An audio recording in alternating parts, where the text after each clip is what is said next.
If you're unsure whether your ham has spoiled or just lost some freshness, identifying bad ham is straightforward. Look for signs like a sour smell. Ham should smell fresh and smoky, so discard any with sulfur or skunk odor. Fresh ham is pink with white fat.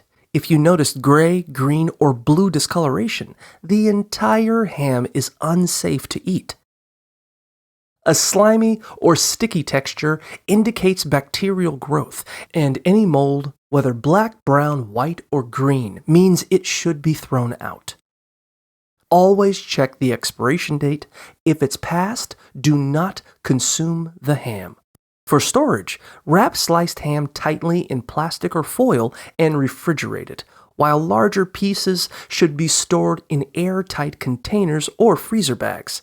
Most ham lasts 3 to 5 days in the fridge, with exceptions for prosciutto and canned ham, which can last much longer. If freezing ham, keep it in an airtight container or vacuum-sealed bag for optimal freshness, and thaw it in the refrigerator before use.